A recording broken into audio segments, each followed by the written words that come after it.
Halo semua, jumpa lagi bersama Ibu dalam pembelajaran jarak jauh.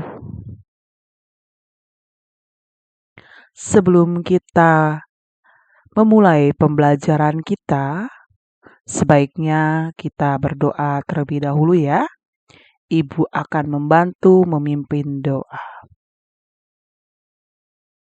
Mari bersatu dalam doa. Demi nama Bapa dan Putra dan Roh Kudus. Bapa kami yang ada di dalam surga, dimuliakanlah namamu, datanglah kerajaanmu, jadilah kehendakmu di atas bumi seperti di dalam surga. Berilah kami rejeki pada hari ini, dan ampunilah kesalahan kami, seperti kami pun mengampuni yang bersalah kepada kami. Dan janganlah masukkan kami ke dalam pencobaan, tetapi bebaskanlah kami dari yang jahat. Demi nama Bapa dan Putra dan Roh Kudus. Amin.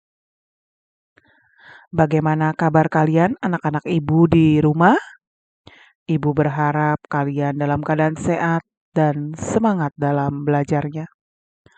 Kita akan memulai pembelajaran kita dari tema 8 Bumiku, subtema 1 pembelajaran 4, 5 sampai dengan 6, pelajaran bahasa Indonesia.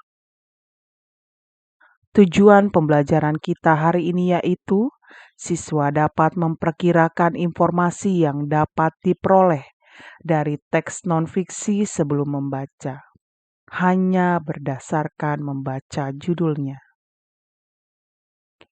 Membaca teks non-fiksi. Menemukan dan memahami makna bacaan dilakukan dengan membaca intensif. Dengan membaca secara intensif, kita dapat menemukan makna yang tersirat dalam teks tersebut. Membaca intensif dapat kalian lakukan saat mencari ide pokok atau tema suatu bacaan.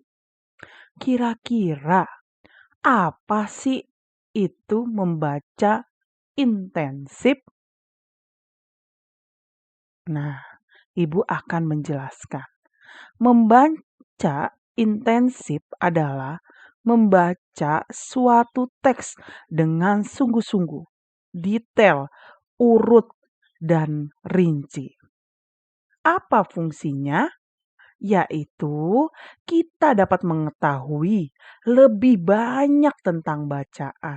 Ya, jadi kita ketika membaca, kita harus membaca secara intensif. Memahami informasi dari teks berdasarkan judul teks. Judul. Kemarin kita sudah membahas mengenai judul. Nah, tapi Ibu akan menjelaskan ulang ya. Apa itu judul? Judul adalah nama yang dipakai untuk buku, bab dalam buku, kepala berita, dan lain-lain.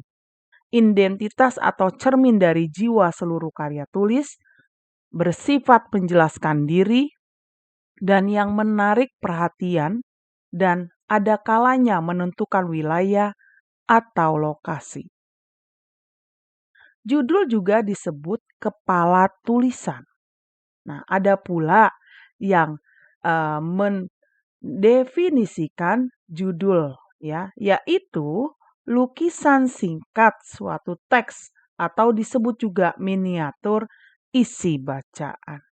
Nah, judul ini dibuat dengan ringkas, padat, dan menarik perhatian orang yang ingin membacanya. Apa sih syarat-syarat dalam pembuatan judul? Yuk simak. Yang pertama, harus relevan, yaitu harus mempunyai pertalian dengan temanya atau ada pertalian dengan beberapa bagian penting dari tema tersebut. Lalu yang kedua, harus menarik.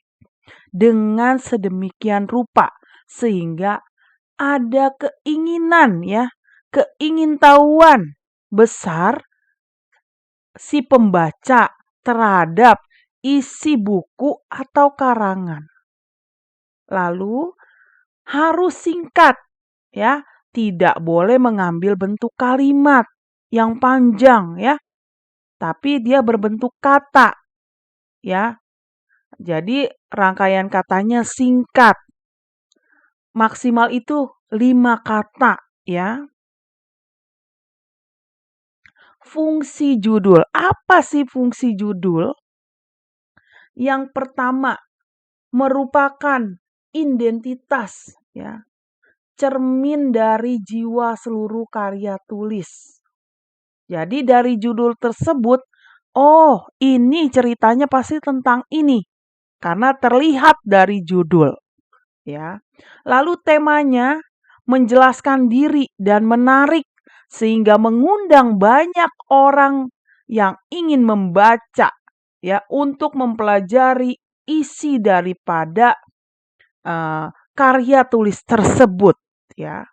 Lalu yang ketiga, merupakan gambaran global tentang arah, maksud, tujuan dan ruang lingkupnya. Jadi dari judul kita sudah bisa mengetahui tentang apa sih isi daripada karya tulis tersebut ya. Lalu relevan dengan isi seluruh naskah, masalah maksud dan tujuannya. Jadi judul itu harus ada melingkupi gitu ya daripada isi keseluruhan naskah. Jangan nanti judulnya apa isinya berbeda ya, itu harus relevan dengan isi seluruh naskah judul tersebut. Seperti itu. Ya. Hari ini kita sudah banyak mempelajari mengenai teks non-fiksi ya. Yang pertama kita dapat mengetahui apa itu membaca intensif. Lalu pengertian daripada judul, syarat-syarat membuat judul, dan fungsinya ada judul itu apa ya. Ibu berharap kalian bisa membuka buku kembali di buku tema ya, di buku tema 8 kalian dan buku cetak kalian sehingga dapat lebih mengetahui kembali ya. Dan kalian bisa mencari lagi di buku-buku atau di artikel-artikel mengenai bagaimana pembuatan judul ya, seperti itu. Nah, untuk hari ini cukup sampai di sini.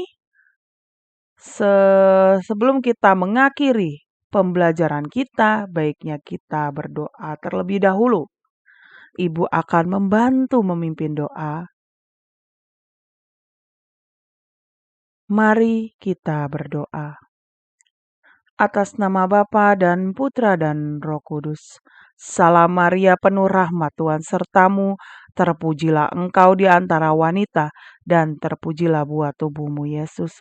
Santa Maria Bunda Allah, doakanlah kami yang berdosa ini, sekarang dan waktu kami mati. Atas nama Bapa dan Putra dan Roh Kudus. Amin. Nah, sekian pembelajaran kita hari ini. Semoga kalian dapat memahami dan menyerap pembelajaran hari ini.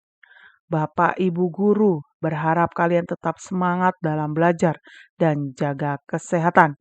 Tuhan memberkati kita. Terima kasih. Bye-bye.